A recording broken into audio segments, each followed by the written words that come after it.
Êxodo capítulo 12, versículos 12 e 13.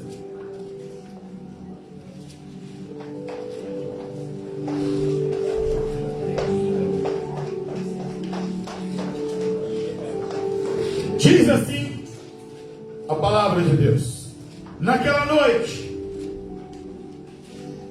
passarei pela terra do Egito, ferirei todos os primogênitos da terra do Egito, desde os homens até os animais, e sobre todos os deuses do Egito executarei juízo. Eu sou o Senhor. O sangue vos será por sinal nas casas em que estiveres. Vendo o sangue, passarei por cima de vós, e não haverá entre vós praga destruidora, quando eu ferir a terra do Egito. Podeis assentar, queridos.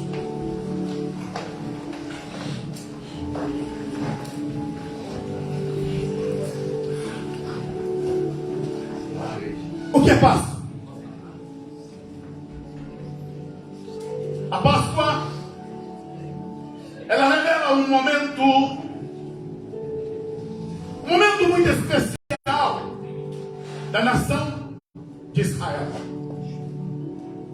E quero, nessa noite, compartilhar com os irmãos esse momento tão forte e que se tornou a festa principal dessa nação.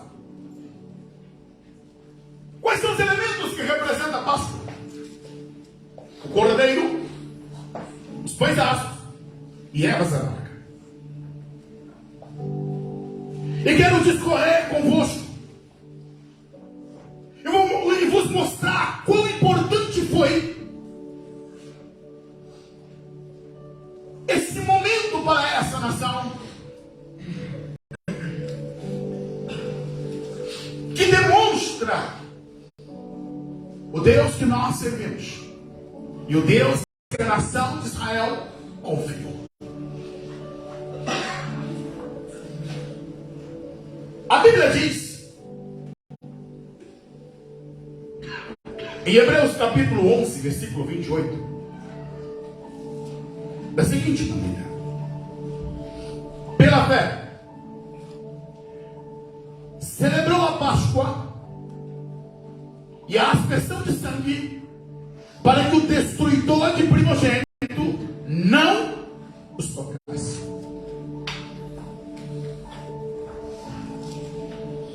Para entendermos a Páscoa, precisamos entender a questão da fé.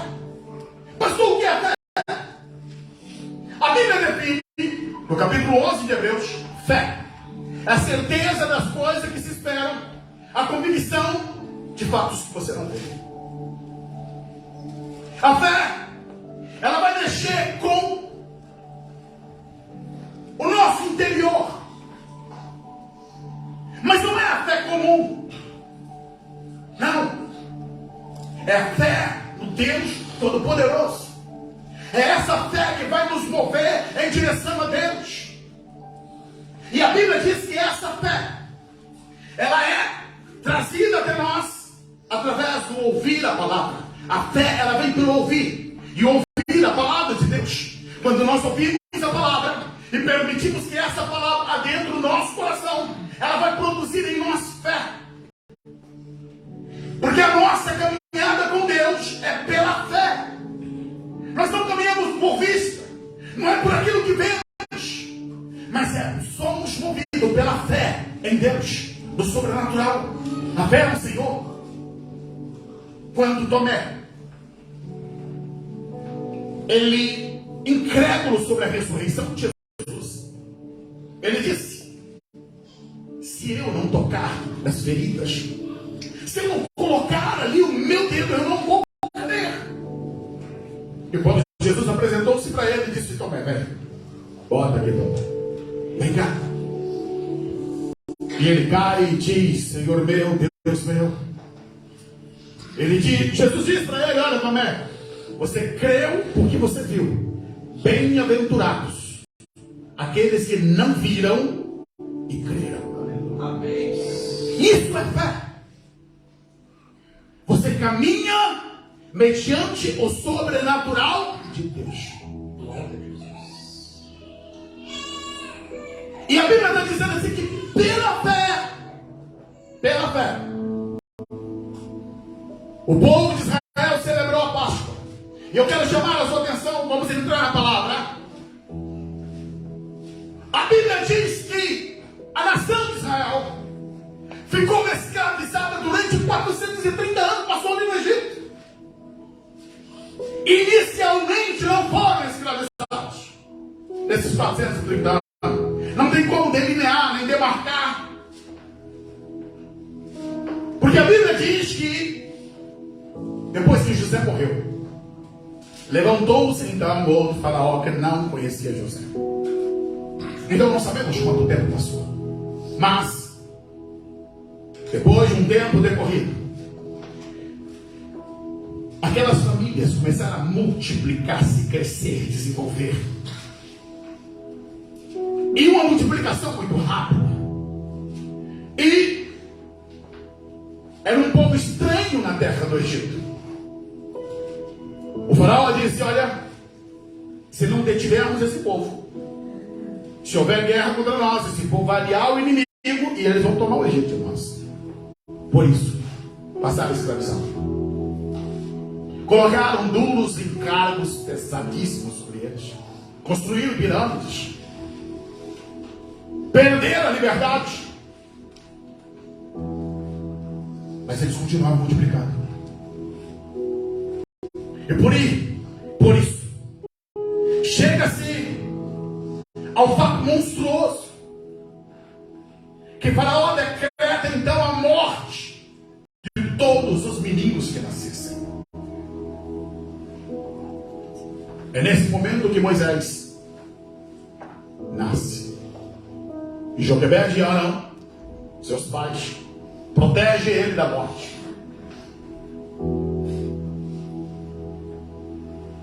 Moisés passa 40 anos no Egito, 40 anos no deserto, e Deus o chama e diz para ele: vou arrancar meu povo.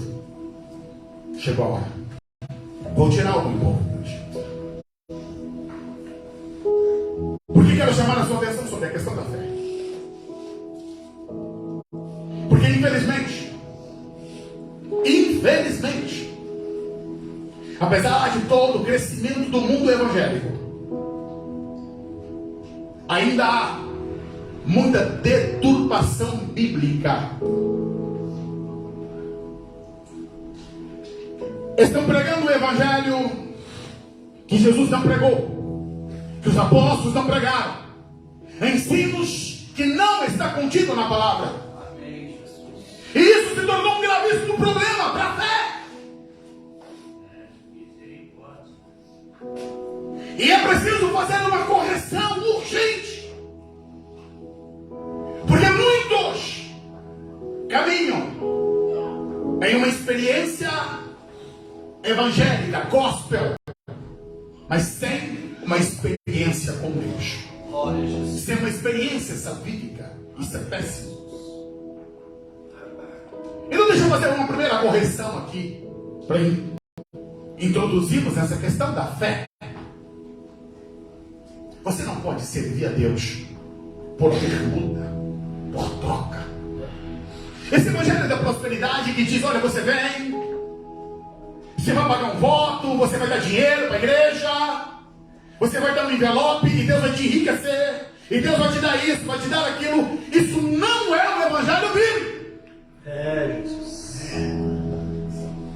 Os dízimos e ofertas é bíblico. É como nós mantemos a obra de Deus, fazemos todo o progresso da igreja. É onde nós podemos abrir congregações, onde podemos estar sustentando o missionário, fazendo com que as coisas da igreja estejam aqui organizadas. Mas escuta uma coisa, eu digo isso com muito temor e tremor: você não pode comprar o céu. Você não pode comprar as bênçãos de Deus. Não tem vitrine de Deus que Deus coloca as coisas dele na prateleira colocando preço. Não tem preço, tudo é gratuito. Deus te dá mediante a graça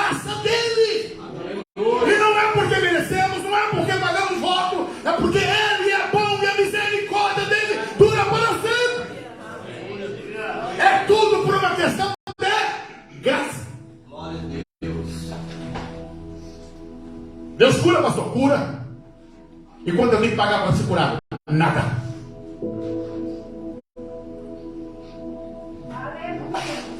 Você não tem que pagar para ser curado. É uma questão de fé. É uma questão do querer de Deus.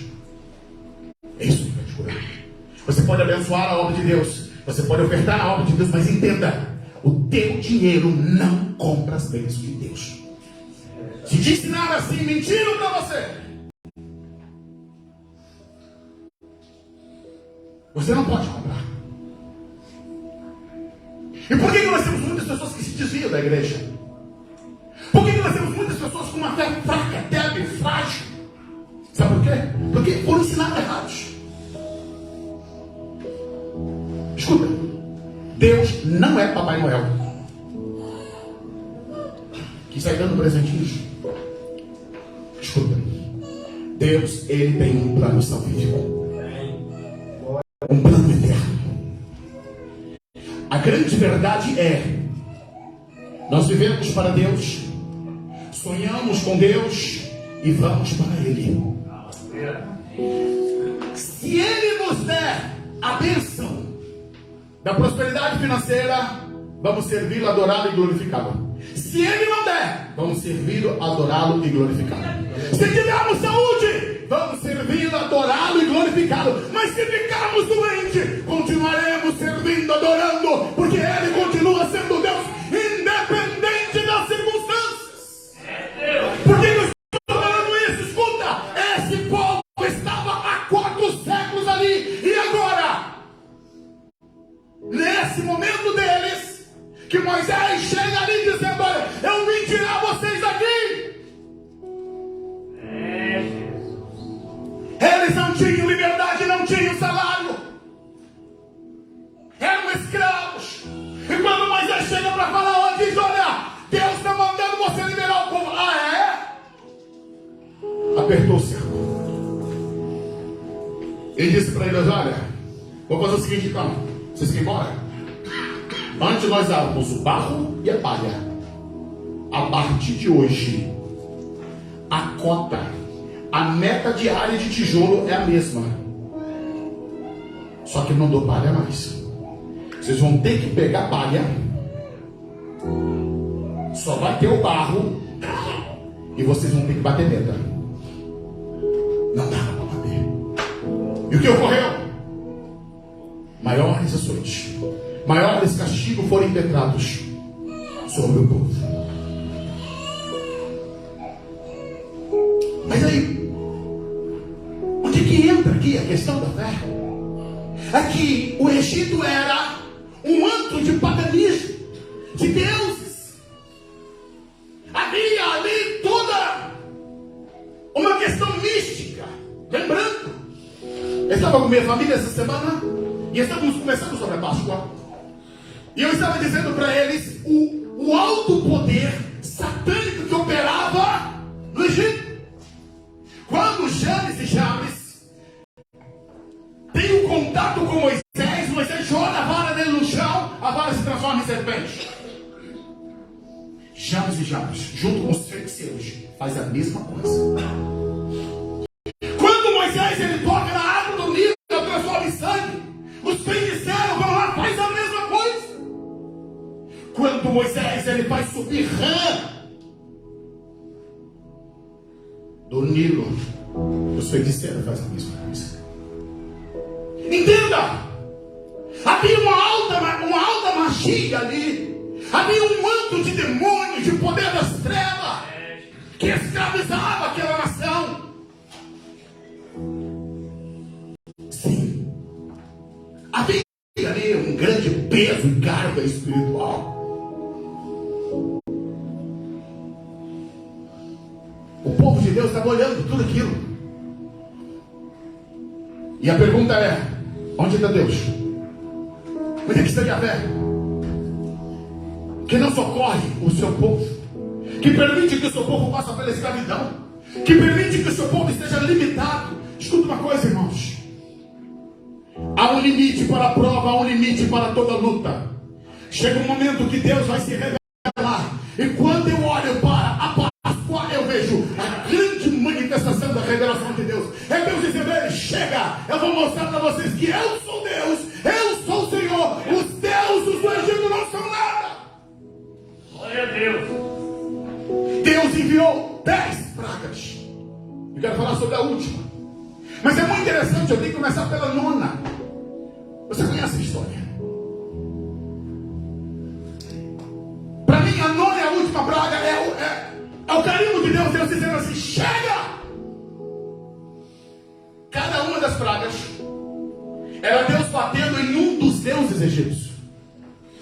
O primeiro que Deus pegou foi o Nilo. O Nilo era endeusado por eles, porque o Nilo era o símbolo da prosperidade. Deus faz o quê? Transforma em sangue. Por duas razões. Uma é para humilhar o Egito, dizer: não é Deus. Segundo, era Deus se vingando das crianças que foram jogadas e mortas ali dentro. Mas como o tempo não permite, vamos para a nona.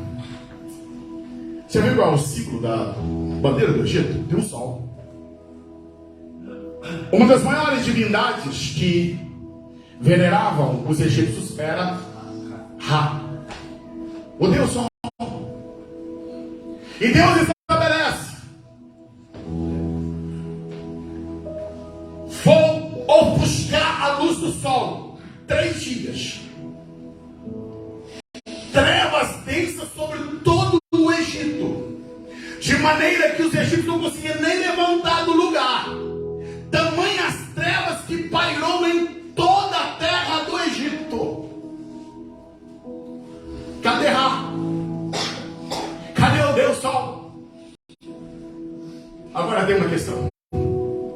A Bíblia diz que enquanto todo o território egípcio estava em trevas, havia um lugarzinho, havia um território, havia uma região onde tinha luz. Pastor, como é que é isso? É só Deus que faz. A terra de Gósen, onde estava o povo de Deus, onde estava ali os servos do Senhor, Deus disse: não, é trevas para lá, mas no meu povo vai ter luz, vai ter luz.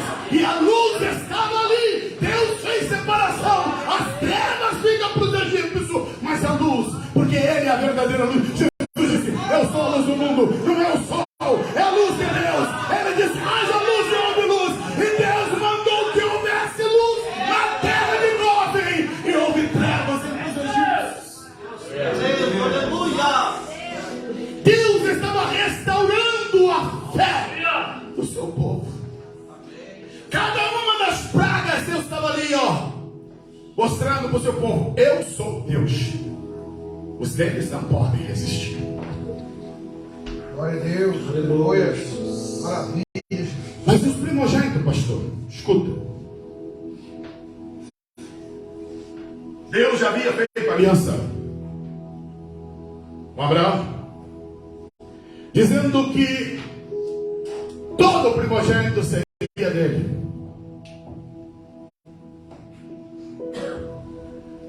E agora, Deus tinha dito: Israel é o meu primogênito. Israel é o meu primogênito. Israel estava ali debaixo de toda aquela humilhação, e Deus se levantou e disse: chega, eu vou tratar com essa nação. O orgulho, a soberba, a arrogância de Faraó os tocaram. É interessante que quando nós lemos o texto do capítulo 10, encontramos o Egito já todo sucumbido. Estava o caos. Tem como piorar? Tem. O golpe final estava vindo. Depois que houve a praga das trevas, no final do capítulo 10, Faraó tenta fazer um acordo com Moisés. No versículo 24, diz assim, só reforçando o que eu disse O verso 22 diz, olha, estendeu Moisés a mão para o céu, houve trevas espessas em toda a terra do Egito por 3 dias. Não viram uns aos outros. Ninguém se levantou do seu lugar por 3 dias. Mas todos os filhos de Israel tinham luz nas suas habitações. Agora vamos para o que eu estava a vos falar. Então chamou o faraó a Moisés e disse, ide, servi ao Senhor, somente fique os vossos rebanhos, vosso gado. Vão também com vossas crianças. Moisés, porém, disse, tu também tens de dar em nossas mãos sacrifícios de holocausto, que ofereçamos ao Senhor nosso Deus. Também o nosso gado há de ir conosco, nenhuma unha ficará. Dele havemos de tomar para servir ao Senhor, e até que cheguemos lá, não saberemos o que devemos usar para servir ao Senhor. O Senhor endureceu o coração de Faraó, e este não quis deixar ir. Disse Faraó a Moisés, vais da minha presença, guarda-te que não mais veja o teu rosto. No dia em que vires o meu rosto, morrerás. Respondeu Moisés, bem disseste, eu nunca mais verei teu rosto. No final da última praga, o último embate de Moisés com Faraó, Faraó tenta fazer um acordo. Vocês vão, mas o gado fica. Escuta uma coisa, irmãos. Digo para você que quer ir para o céu, para você que quer morar nas moradas eternas, só tem um jeito, só tem uma maneira. Ou você faz do jeito de Deus, ou você vai perder o teu tempo na tua caminhada. Pastor, o senhor está sendo duro. Não, eu estou sendo sincero com você. Aleluia. Era fácil acabar o problema. Era só Moisés ceder para Faraó que todo mundo ganhava. Não. Deus queria tudo. Aleluia. Sabe qual é o acordo do mundo hoje? Olha, vai para a igreja, mas você não precisa mudar totalmente. Você pode fumar de vez em quando, você pode tomar a sua bebida de vez em quando. Não tem nada a ver você ter o seu namorico, você ter... Ei, querido, isso aqui é pro céu. Ou você abandona o mundo, entrega a tua vida totalmente a Jesus, ou você vai tentar fazer acordo com o Faraó. Moisés bate o pé e diz, nenhuma unha fica. Porque eu não posso compactuar com o mundo de complicado. Eu não posso. Eu preciso entregar tudo. Por isso Jesus disse, aquele que não renuncia tudo quanto tem, não pode ser meu discípulo. Pastor, mas é difícil? Não. Difícil é caminhar sem Deus. Difícil é você saber o que é a eternidade e você caminhar para lá sem certeza da tua salvação. Porque são dois pontos tão antagônicos, tão paradoxal, que posso classificar como Jesus disse, é loucura você perder a tua salvação. Jesus disse para aquele homem, louco, esta noite eu vou pedir tua alma. O que você preparou vai ser para quem? De nada vale você juntar tesouros da terra, de nada vale você ter fama, de nada vale você se tornar mais belo ou mais bela, de nada vale você conquistar as coisas aqui, se você não tiver certeza da tua vida eterna. Oh, Jesus. Glória a Deus. Aleluia. Se você não tiver certeza da tua vida eterna, você poderá estar jogando fora a tua grande oportunidade de servir ao Senhor.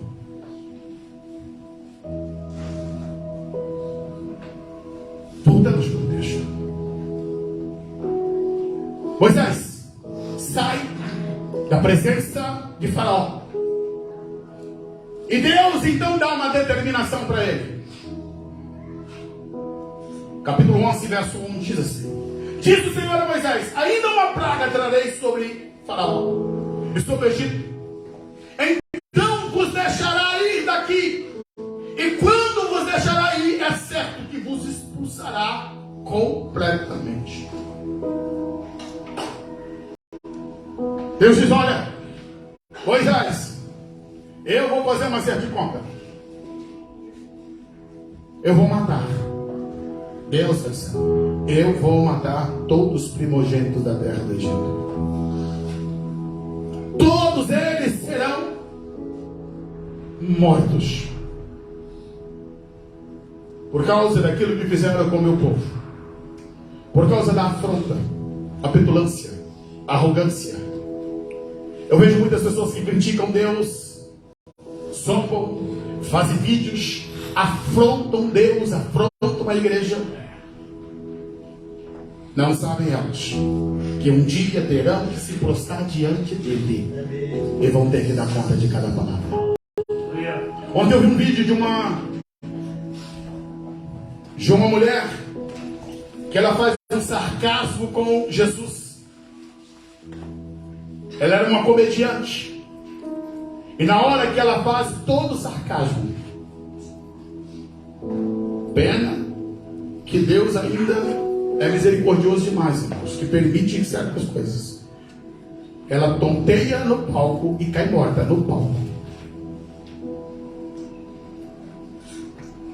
Sabe por quê, irmãos? Tem limite. Tem limite. As pessoas brincam com Deus, brincam com as coisas de Deus, mas a Bíblia é explícita em dizer: horrenda coisa é cair na mão do Deus vivo. E Faraó brincou com Deus. Faraó zombou de Deus, dizendo: quem é Deus? Eu não sei quem é. Então ele disse: agora eu vou te mostrar quem é. Deus arrasou o Egito com 9 pragas. E ainda assim ele continuava arrogante e petulante. Deus disse: agora eu vou bater na tua casa. Eu vou mexer naquilo que te dói. Eu vou pegar teu filho. O cerne dessa palavra da Páscoa aqui: Deus estaria arrancando o seu povo, mas essa última praga, Deus tem um tratamento totalmente diferente. Eu quero chamar a sua atenção para isso. A terra de Gósen ficou debaixo da proteção de Deus. Em nada os judeus, os israelitas, fizeram por essa proteção. Apenas creram, acreditaram e ficaram em paz. E Deus guardou. Agora, na Páscoa, não. Aqui há um trabalho de sinergismo, onde Deus trabalha com a ação do homem. Há uma fé que tem que estar ligada à obediência. Não basta você dizer: eu creio, pastor, na Bíblia, eu creio em Deus, eu creio em Jesus, sem obediência. Deus diz: olha, eu vou enviar o destruidor, e à meia-noite ele vai passar por todo o território egípcio.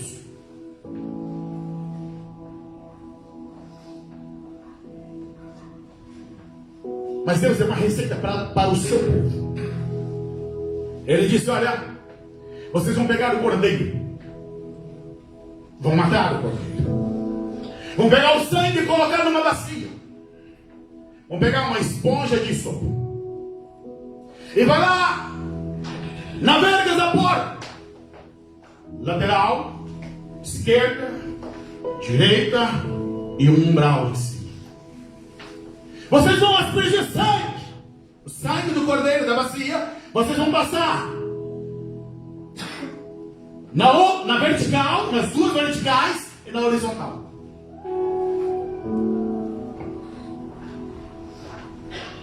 E a ordem de Deus era que todos, aqueles pela qual fossem judeus, deveriam ficar dentro de casa. Não podiam sair. Eles teriam que permanecer dentro das suas casas. E aqui vem uma questão séria. Deus poderia guardar o povo dele sem precisar nada disso? Claro que precisava. Claro que podia. Precisava ter sangue ali para identificar a casa? Claro que não, irmãos. Escuta.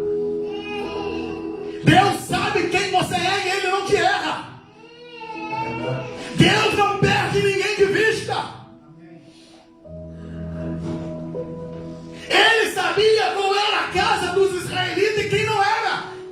que Deus estava ali trabalhando é uma questão fé aliada à obediência. Qual é o poder de um sangue do animal? Nenhum, zero. Qual é a probabilidade, humanamente falando, daquele sangue de animal, bloquear a entrada de um elemento espiritual? Zero, irmãos. Lembre-se, espírito não passa por porta. Isso é apenas conjectura. Quem passa por porta é ser humano. No mundo espiritual, isso aqui não é nada. É tudo um antro aberto. Tudo isso é simbólico. Era preciso crer, acreditar. Mas eu não entendo. E quem disse que era uma questão de entendimento, era uma questão de fé e confiança. Eu vou colocar. E Deus disse que vai guardar. E se Ele falou que vai guardar, eu creio e Ele vai fazer dessa forma. Agora vem uma outra questão. Tinha que ficar dentro de casa. Não dá para dar passeio, não dá para ir lá fora.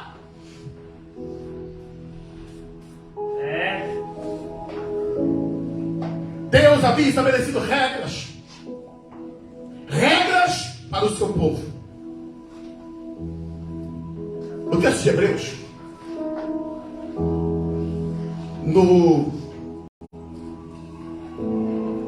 no capítulo 11, verso 28 que nós lemos.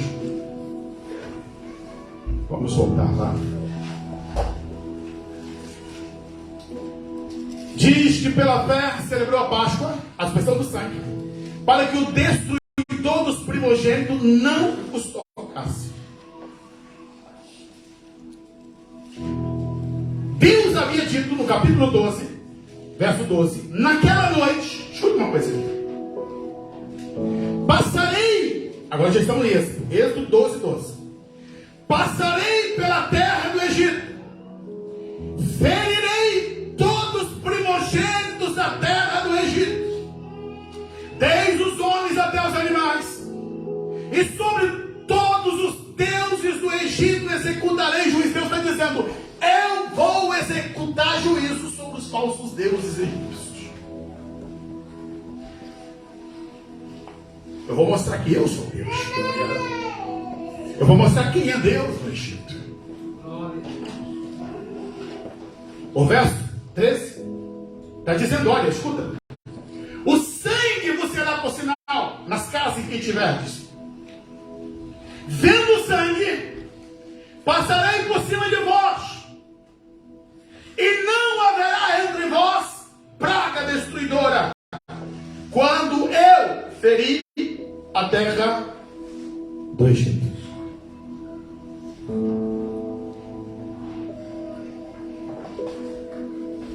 Deus está dizendo: eu vou passar. Agora o verso 23 do capítulo 12. Quando o Senhor passar para ferir os egípcios, verá o sangue nas vergas da porta, em ambas as ombreiras, passará aquela porta, e não deixará o destruidor entrar em vossas casas para vos ferir. Consegue observar o detalhe?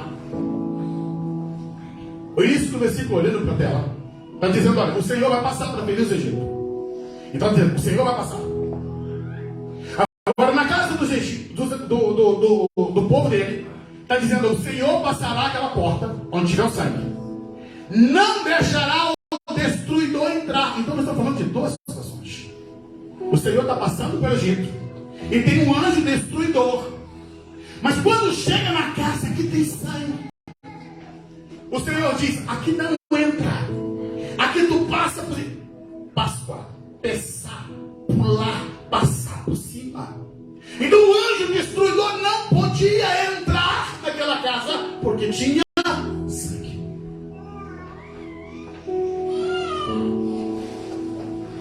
Tem uma questão séria aqui.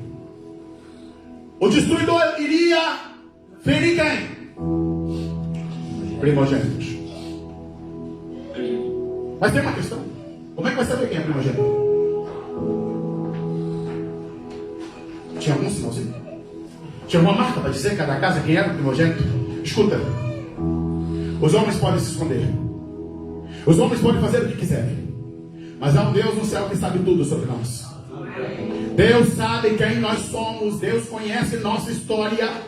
Por mais que nós tentamos burlar ou tentar qualquer coisa, mas Deus não se engana de quem nós somos.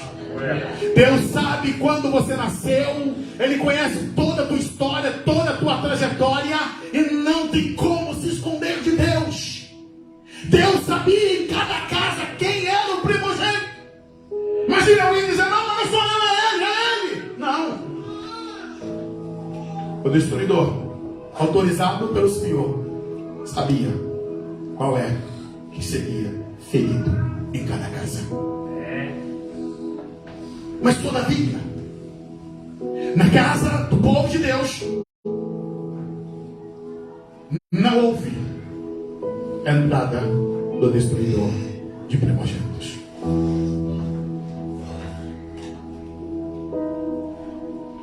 Diz a Bíblia, no verso 29 do capítulo 12, à meia-noite, o Senhor feriu a todos os primogênitos na terra do Egito, desde o primogênito de Faraó, que se sentava em seu trono, até o primogênito do cativo que estava no cárcere, e todos os primogênitos dos animais. Aqui, nessa sentença de juízo que Deus está estabelecendo sobre o Egito, é uma pequena amostra do que vai acontecer no dia do trono branco do juízo final. Não tem rico e não tem pobre, não tem preto, não tem branco, não tem letrado, nem leigo. Todos estarão debaixo do juízo de Deus. Amém, Jesus. Todos. Só tem uma maneira de se escapar. Primeiro é ser povo de Deus, e segundo está debaixo do sangue. Escuta, nas 9 pragas bastava ser povo de Deus para estar livre. Todavia, na morte dos primogênitos, era preciso obedecer, passar sangue nos umbrais das portas e ficar dentro de casa. Qual é a lição que Deus está trazendo para mim e para você? Não basta apenas você ter um nome de povo de Deus. Você precisa ter uma fé. Uma fé viva, que vai demonstrar em comportamento, em ações, em atitude. Você era uma velha criatura, você é uma nova criatura agora. O sangue de Jesus tem que estar em ti. Porque a Bíblia diz que o sangue de Jesus nos lava e nos purifica de todo pecado. O que significa ter o sangue nos umbrais das portas? Significa, eu estou limpo de todo pecado. Eu não vou mais viver na prática do pecado. Eu já fui lavado, eu já fui purificado, e eu não vou viver em uma prática pecaminosa. Porque o sangue de Jesus me libertou do pecado. Eu tenho que viver uma novidade de vida. Era preciso obedecer. E sobre essa questão, pastor, de que não poderia sair, não é que Deus não podia guardar, não é que Deus não podia proteger, é que Deus queria a obediência do seu povo. Amém. A Bíblia diz: filhos, obedecer vossos pais no Senhor. Os filhos, eles têm que obedecer aos pais, não porque entende a razão do pai, mas porque pai é pai. Pai, ele ordena que os filhos obedecem. Deus, ele quer esse tipo de fé no seu povo. Ele ordena e nós obedecemos. Não entendo, continuo obedecendo. Não tenho todo entendimento, mas eu continuo obedecendo. A caminhada de fé exige de nós obediência plena, total e absoluta na palavra. 1 Pedro capítulo 5, versículo 8. E eu já vou encerrar.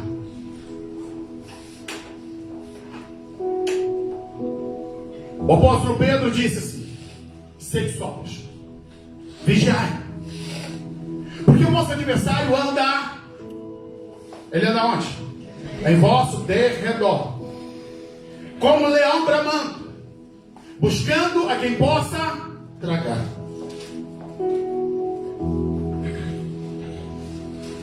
A Bíblia está dizendo ali que esse leão, como leão, não é leão, né? Ele fica, é o nosso inimigo. Vocês todos conseguem observar. Olha para a cabeça do copo. Ele está aqui, ó, ao derredor. Ao nosso redor está o Senhor. Ao derredor. Ele fica procurando uma brecha. Ele fica procurando um espaço. Mas tem uma questão, irmão. Se você sai da sua posição, da proteção de Deus, Ele te pega. O que vai te guardar é você estar em Cristo. Mateus capítulo 16, versículo 18. O Senhor Jesus, ele disse assim, olha: também te digo, tu és Pedro, sobre esta pedra edificarei a minha igreja. As portas do inferno não prevalecerão contra ela. Contra quem? A igreja. Só tem um meio das portas do inferno não prevalecer contra a tua vida. É se você for igreja. Amém. Glória a Deus. A proteção está em ser a igreja. É isso que Jesus prometeu. Porque ele poderia ter dito: olha, as portas do inferno não prevalecerão contra aqueles que me seguem.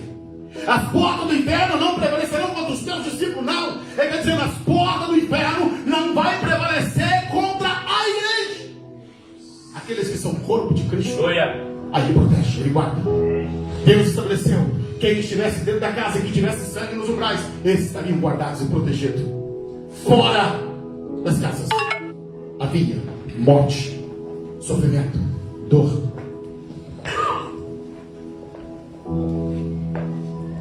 E o verso 29 e 30 diz assim: à meia-noite o Senhor feriu a todos os primogênitos na terra do Egito, desde o primogênito de Faraó que sentava no seu trono, até o primogênito do cativo que estava no cárcere, e todos os primogênitos dos animais.